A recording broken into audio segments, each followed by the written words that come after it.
Hi dears, welcome back to Xylem Learning. മക്കളെ ഇന്ന് നമ്മളൊരു ബ്യൂട്ടിഫുൾ ആയിട്ടുള്ള ചാപ്റ്ററിൽ ഒരു ഇമ്പോർട്ടന്റ് ആയിട്ടുള്ള ക്വസ്റ്റ്യൻ ആണ് ഡിസ്കസ് ചെയ്യാൻ പോകുന്നത്.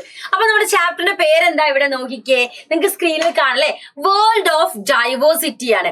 അതായത് വൈവിധ്യങ്ങളുടെ ഒരു ലോകം തന്നെ എന്റെ മക്കൾക്ക് പഠിക്കാനുണ്ട് അല്ലെ. എത്രാമത്തെ ചാപ്റ്റർ ആണ്? 6ാമത്തെ ചാപ്റ്ററിലാണ് ഇത് നമ്മൾ സോഷ്യലിൽ പഠിക്കുന്നത്. സോ ഈ ഒരു ചാപ്റ്ററിൽ നിങ്ങൾക്ക് എക്സാമിന് തീർച്ചയായും വരുന്ന ഒരു ക്വസ്റ്റ്യൻ ആണ് നമ്മൾ ഇന്ന് ഡിസ്കസ് ചെയ്യാൻ പോകുന്നത്. അപ്പൊ എന്റെ മക്കൾ റെഡി അല്ലേ? മിസ് തുടങ്ങട്ടെ. ആദ്യം തന്നെ മിസ് കുറച്ച് പിക്ചേഴ്സ് കാണിച്ചു തരാം. എന്തൊക്കെ കാര്യങ്ങളാണ് ഈ പിക്ചേഴ്സിൽ എന്റെ മക്കൾ കാണുന്നത്? ഒരുപാട് കാര്യങ്ങൾ മനസ്സിലാക്കാൻ പറ്റുന്നുണ്ട് അല്ലെ. ചില സ്ഥലങ്ങളിൽ ഈ നമ്പർ 1 എഴുതിയ സ്ഥലത്ത് എന്താണ്, അധികം വെജിറ്റേഷൻ ഒന്നും നമ്മൾ കാണുന്നില്ല. എന്നാൽ നമ്പർ 2 എന്ന് പറയുന്ന ഈ ഒരു സ്ഥലത്ത് നോക്കിക്കേ, കുറച്ച് വെജിറ്റേഷൻസും കാര്യങ്ങളും, കുറച്ച് ഇൻ ദ സെൻസ് നമുക്ക് എന്താ കാടായിട്ട് നിൽക്കുന്ന ഒരു ഫോറസ്റ്റ് റീജിയൻ പോലെ കാണുന്നുണ്ട്. എന്നാൽ നമ്പർ 3 എങ്ങനെയാടാ നിൽക്കുന്നത്? അവിടെ എന്താ വെജിറ്റേഷൻസ് ഉണ്ടോ? ഇല്ലല്ലടാ, കുറച്ച് വെജിറ്റേഷൻസ് മാത്രമേ ഉള്ളൂ. അതേപോലെ തന്നെ എന്താ പാറകളും ആ കാര്യങ്ങളൊക്കെ നമുക്ക് എന്താ ഇവിടെ കാണാൻ സാധിക്കുന്നുണ്ട് അല്ലെ. അപ്പൊ മിസ് ഇതാ അടുത്തയിലേക്ക് പോവാണേ. മക്കളെ നോക്കിക്കേ, എന്റെ മക്കൾ ഇപ്പം ചിത്രം നല്ല രീതിയിൽ ഒബ്സർവ് ചെയ്തിട്ടുണ്ടായിരിക്കും അല്ലെ. ഇവിടെ നോക്കിക്കേ, ഇതിൽ കാണുന്ന സസ്യജാലങ്ങളൊക്കെ എന്താ ഓരോന്നും വ്യത്യസ്തമായ രീതിയിലാണ് അല്ലെ. എന്തുകൊണ്ടായിരിക്കാം ഓരോന്നും ഇത്തരത്തിൽ വ്യത്യസ്തമായ രീതിയിൽ ഉണ്ടാകുന്നതെന്ന് അറിയോടാ? എന്തുകൊണ്ടായിരിക്കും വ്യത്യസ്തമായിട്ടുണ്ടാവുന്നത്?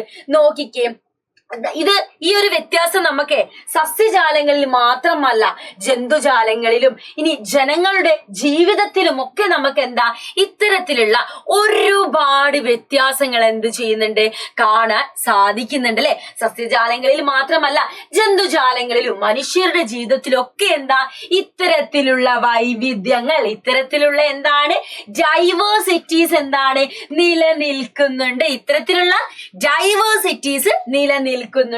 ഇവിടെ നോക്കിക്കേ മക്കളെ, ഓരോ പ്രദേശത്തും അനുഭവപ്പെടുന്ന കാലാവസ്ഥ കാരണമാണ് ഇത്തരത്തിലുള്ള മാറ്റങ്ങൾ സംഭവിക്കുന്നത്.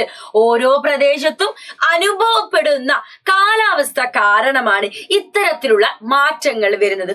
ഒരു ഫൈൻ എക്സാമ്പിൾ മിസ് പറഞ്ഞുതരാം. നമ്മള് ചൂടുകാലത്ത് എന്താ കോട്ടും സൂട്ടും ഒക്കെ ഇട്ട് നടക്കോ? ഇല്ലല്ലേ, ഭയങ്കര സണ്ണിൻ്റെതായിട്ട് ചൂടൊക്കെ ആയിട്ട് നമുക്കിങ്ങനെ വിയർത്ത് നമ്മൾ നടക്കൂലേ. പക്ഷെ നമ്മൾ വിന്റർ സീസണിൽ പോകുന്ന സമയത്ത് സ്കൂളിൽ പോകുമ്പോൾ കിടുകിടാ വരച്ചിട്ടല്ലേ നമ്മൾ പോവാ. അപ്പൊ നമ്മുടെ ഡ്രസ്സിങ് എന്തായിരിക്കും? എൻറ്റയർലി വ്യത്യാസമായിരിക്കും. നമ്മൾ കഴിക്കുന്ന ഫുഡോ അതിലും വ്യത്യാസം കാണല്ലേ. ചൂട് കാലത്ത് നമ്മൾ ഒരുപാട് വെള്ളം കുടിക്കെങ്കിൽ നമ്മളെ ഒരു തണുപ്പ് സമയത്ത് എന്താ അത്രത്തോളം വെള്ളം നമ്മൾ കൺസ്യൂം ചെയ്യില്ലേ. അങ്ങനെ ഒരുപാട് മാറ്റങ്ങൾ വരുന്നത് എന്ത് കാരണ? ആര് കാരണ? കാലാവസ്ഥ കാരണമാണ്. ആരാണ് അതിന് കാരണക്കാര്? ക്ലൈമറ്റ് ആണ് റീസൺ. മക്കളെ ഇവിടെ നോക്കിക്കേ, കാലാവസ്ഥാ സവിശേഷതകളിൽ ഏറെക്കുറെ സമാനതകൾ പുലർത്തുന്ന ഭൂവിഭാഗങ്ങളെയാണ് നമ്മൾ എന്ത് വിളിക്കുന്നത്? കാലാവസ്ഥാ മേഖലകൾ അഥവാ ക്ലൈമാറ്റിക് റീജിയൻസ് എന്ന് വിളിക്കുന്നത്. ഒന്നുകൂടെ മിസ് ഇവിടെ പറഞ്ഞു തരാം. ഇവിടെ നോക്കിക്കേ, നമ്മൾ ഏകദേശം സമാനതകൾ, അതായത് കാലാവസ്ഥാ സവിശേഷതകളിൽ ഏറെക്കുറെ സമാനതകൾ പുലർത്തുന്ന ഭൂഭാഗങ്ങളെയാണ് നമ്മൾ എന്ത് വിളിക്കുന്നത്? ക്ലൈമാറ്റിക് റീജിയൻ അഥവാ കാലാവസ്ഥാ മേഖലകൾ എന്ന് വിളിക്കുന്നത്. അപ്പൊ അത്തരത്തിലുള്ള കുറച്ച് കാലാവസ്ഥാ മേഖല, കുറച്ച് പറഞ്ഞാൽ പ്രധാനപ്പെട്ട ഒരു കാലാവസ്ഥാ മേഖല അഥവാ ക്ലൈമാറ്റിക് റീജിയൻ ആണ് നമ്മൾ ഇന്ന് നോക്കാൻ പോകുന്നത്. പരീക്ഷയ്ക്ക് തീർച്ചയായും 5 മാർക്കിന് ക്വസ്റ്റ്യൻ വരുന്ന ഒന്ന് തന്നെയാണ് ഏത്. അപ്പൊ കൃത്യമായിട്ട് ശ്രദ്ധിക്കുക. ക്രിസ്മസ് എക്സാമിന് നമുക്ക് എന്താ നല്ല മാർക്ക് സ്കോർ ചെയ്യാൻ പറ്റും. മക്കളെ, വൻകരകളെ കുറിച്ച് മിസ് പ്രത്യേകിച്ച് പറഞ്ഞു തരണ്ടല്ലോ. എന്റെ പിള്ളേർക്ക് അറിയാം നമുക്ക് എത്ര വൻകര ഉണ്ടെന്നും അറിയാം, നമ്മൾ ഏത് വൻകരയിലാണ് അറിയാം. അറിയുന്നവര് ഒന്ന് കമന്റ് ചെയ്തേ. എന്റെ മക്കള് കമന്റ് ബോക്സിൽ ഒന്നിടുക, നമ്മൾ ഏത് വൻകരയിലാണ്. മിസ് പറഞ്ഞുതരില്ല, എന്റെ പിള്ളേർക്ക് അറിയാം ഓൾറെഡി നമ്മൾ ഏത് വൻകരയിലാണ് താമസിക്കുക എന്നുള്ളത്. ഒന്ന് കമന്റ് ചെയ്യണം കേട്ടോ. അപ്പൊ ഇതൊക്കെ നമ്മളെ വൻകരകളാണ് മിസ് ഇവിടെ കൊടുത്തത്. North America, Europe, south America, Africa, അതേപോലെ തന്നെ ഏഷ്യ, ഓസ്ട്രേലിയ, അന്റാർട്ടിക്ക എന്ന് പറയുന്ന വൻകരകളൊക്കെ ഉണ്ട്. അപ്പൊ നമ്മള് യൂറോപ്പ് എന്ന് പറയുന്ന കോണ്ടിനെന്റിലാണോ അല്ലെങ്കിൽ ആഫ്രിക്കയിലാണോ? അല്ലല്ലേ, നമ്മൾ നോർത്ത് അമേരിക്കയിലാണ് അല്ലെ. അപ്പൊ ഏതാ കറക്റ്റ് ആൻസർ? ഒന്ന് കമന്റ് ചെയ്യാം കേട്ടോ. അപ്പൊ എന്റെ പിള്ളേർക്ക് അറിയും. അപ്പൊ മിസ് നോക്കട്ടെ ആരാണ് കറക്റ്റ് ഉത്തരം പറയാതെ. അപ്പൊ മക്കളെ, ഈ ഒരു ഭാഗം നിങ്ങൾക്ക് തീർച്ചയായിട്ടും പരീക്ഷയ്ക്ക് ചോദിക്കുന്ന എന്താണ്? ഹോട്ട് ആൻഡ് റെയിനി സീസൺ, മഴ ഒഴിയാത്ത ഉഷ്ണഭൂമികളാണ് നമ്മൾ ഇന്ന് നോക്കാൻ പോകുന്നത്. അപ്പൊ എന്താണ് ഇവിടെ? ഇവിടെ ആദ്യം തന്നെ പിക്ചർ കാണിക്കുന്നുണ്ട് അല്ലെ. അപ്പൊ ഒരു ഗ്രൂപ്പ് ഓഫ് പീപ്പിളിന്റെ പിക്ചേഴ്സ് എന്റെ പിള്ളേർക്ക് എന്താ ഇവിടെ കാണാൻ സാധിക്കുന്നുണ്ട് അല്ലെ. അപ്പൊ മിസ് പറഞ്ഞുതരാവേ ഇവരാരാന്നൊക്കെ ഇപ്പം പറഞ്ഞു തരാം. മക്കളെ ചിത്രത്തിൽ കാണുന്നത് ആരെയാണ്? നമ്മുടെ പിഗ്മികളെയാണ് എന്റെ പിള്ളേര് ഈ ഒരു ചിത്രത്തിൽ കാണുന്നത്. പിഗ്മികള് വേട്ടയാടലിനായി തയ്യാറെടുക്കുന്ന ഒരു ചിത്രമാണ് ഇവിടെ കാണുന്നത്. പിഗ്മികള് കമ്പാരിറ്റീവ്ലി മറ്റുള്ളവരിൽ നിന്നും അവരെ നമ്മൾ ബോഡി ടെക്സ്ചർ നോക്കുമ്പോൾ നല്ല വ്യത്യാസമാണ്. അവരെന്തായിരിക്കും? ഉയരം കുറഞ്ഞ ശരീര പ്രകൃതാണ്. അവർക്കൊരു ഡാർക്ക് സ്കിന്നാണ്, ഇരുണ്ട നിറമാണ്, അവർക്കൊരു ഡാർക്ക് സ്കിന്നാണ് നമ്മുടെ പിഗ്മികൾക്ക് കാണാൻ സാധിക്കുക. അതേപോലെ തന്നെ അവരുടെ മുഖ്യ ഭക്ഷണം എന്ന് പറയുന്നത് എന്താ? നമ്മുടെ മരച്ചീനിലെ, അവര് കസാവ എന്നാട്ടോ മരച്ചീനിനെ വിളിക്കാം.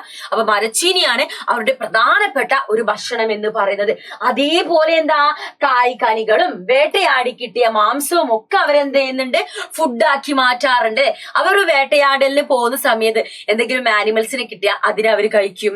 അതേപോലെ കായ്കനികള് എല്ലാ കാര്യങ്ങളും അവര് കഴിക്കും കേട്ടോ. ഇനി നോക്കിക്കേ, ഇവർ വസ്ത്രങ്ങൾ നമ്മളെ പോലെ അവരും എന്താണ് വസ്ത്രങ്ങൾ ധരിച്ചിട്ടുണ്ടാവൂലെ? എന്ത് വസ്ത്രമാണ് ധരിച്ചത്? നോക്കിക്കേ, ഇവിടെ മാനിന്റെ തുകലും ഇലകളും ഒക്കെ ആയിരുന്നു. അതായത് മാനിന്റെ മേലുള്ള തൊലില്ലേ, മാനിന്റെ സ്കിന്നില്ലേ, നമ്മുടെ ഡിയറിന്റെ, അതിന്റെ സ്കിന്ന്, അതേപോലെ തന്നെ ഇലകള്, അതൊക്കെ ആയിരുന്നു അവര് വസ്ത്രങ്ങളായിട്ട് ധരിച്ചിട്ടുണ്ടായിരുന്നത്. അവരെ വീടുകൾ നമ്മൾ നോക്കിയാലോ, മരച്ചില്ലകൾ വെച്ചിട്ടും അതേപോലെ തന്നെ ഉണങ്ങിയ ഇലകള്, വലിയ ഇലകള്, ഓലകളൊക്കെ കൊണ്ട് ഒരു അർദ്ധവൃത്താകൃതിയിലുള്ള, ഇപ്പൊ എന്റെ മക്കൾക്ക് ഇവിടെ കാണാൻ സാധിക്കും, ഇവരെ വീടിന്റെ ഷേപ്പ് നോക്കിയതാ ഇങ്ങനെ ഒരു ഷേപ്പിലാണ് അല്ലെ, അർദ്ധവൃത്താകൃതിയിലാണ് അവരെന്താ വീടുകൾ ഉണ്ടാക്കുക. അവര് വനങ്ങളെ ജീവന തുല്യം സ്നേഹിക്കുന്ന ആളുകളായതുകൊണ്ട് തന്നെ നമ്മളെ പോലെ തന്നെ നമ്മളെ പോലെ എന്താ അവരുടെ വനങ്ങൾ അവർ നശിപ്പിക്കില്ല. അവർക്ക് അത്രത്തോളം എന്താണ് വനങ്ങളെ ജീവനാണ്. അത് തന്നെയാണ് ഇവിടെയും പറയുന്നത്. വനങ്ങളെ ജീവന തുല്യം സ്നേഹിക്കുകയും സംരക്ഷിക്കുകയും ചെയ്യുന്നവരായിരുന്നു പിഗ്മികൾ. കാരണം അവരുടെ ജീവിതം എന്ന് പറയുന്നത് എന്ത് ഡിപ്പെൻഡ് ചെയ്താ? ഫോറസ്റ്റ്, വനം ഡിപ്പെൻഡ് ചെയ്തിട്ടില്ലേ. അതുകൊണ്ട് ഒരിക്കലും അവരെന്താ അതിനെ നശിപ്പിക്കില്ല.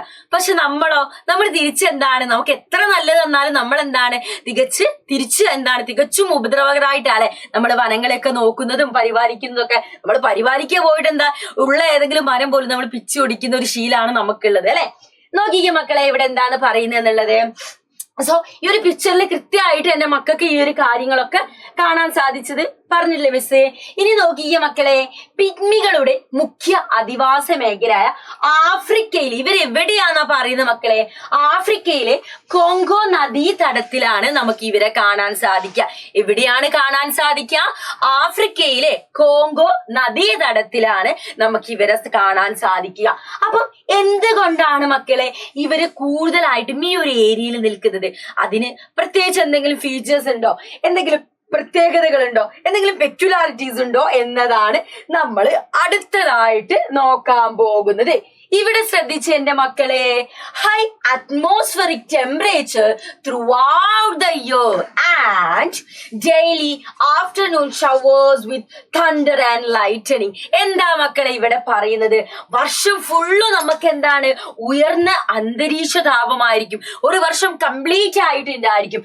അതേപോലെ നമുക്ക് എന്താണ് എല്ലാ ദിവസം ഉച്ചയ്ക്ക് ശേഷം എന്താ ഇടിമിന്നലോട് കൂടിയ മഴ ലഭിക്കും.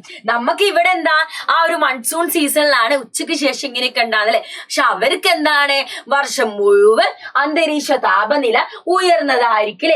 അറ്റ്മോസ്ഫിയറിക് ടെമ്പറേച്ചർ ഹൈ ആയിരിക്കും. അതേപോലെ തന്നെ ഡെയിലി ആഫ്റ്റർനൂൺ അവർക്ക് എന്താ ഇടിമിന്നലോട് കൂടിയ മഴയും ലഭിക്കും. അടുത്ത ചോദ്യം നോക്കിക്കേ. ചോദ്യം മീൻസ് അടുത്ത ഫീച്ചേഴ്സ് എന്താ നോക്കിക്കേ. Dense evergreen vegetation consisting of big trees, climbers, thick undergrowth moss. അതേപോലെ തന്നെ എന്തൊക്കെയാ ഇവിടെ പറയുന്നത് മക്കളെ?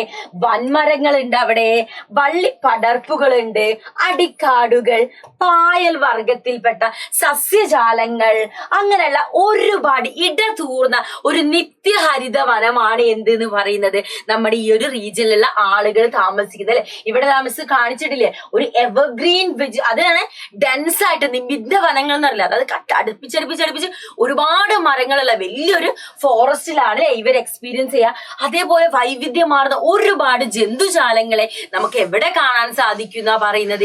ഈ ഒരു ഏരിയയിൽ നമുക്ക് കാണാൻ സാധിക്കും. അതുകൊണ്ടാണ് ആളുകൾ പ്രത്യേകിച്ച് നമ്മുടെ പിഗ്മികളൊക്കെ കൂടുതൽ അവിടുന്ന് പോകാതെ ആ ഒരു ഏരിയയിൽ അവർ ജീവിക്കാനൊക്കെ കാരണം കേട്ടോ. അപ്പം ഈ ഒരു ചോദ്യം നമുക്ക് പരീക്ഷയ്ക്ക് നിർബന്ധമായിട്ടും വരുന്ന ഒരു ചോദ്യമാണ്. എന്റെ മക്കൾ ഈ ഒരു ചോദ്യവും ഉത്തരവും ഇപ്പൊ തന്നെ പഠിച്ചു കഴിഞ്ഞല്ലോ, സെറ്റ് അല്ലടാ.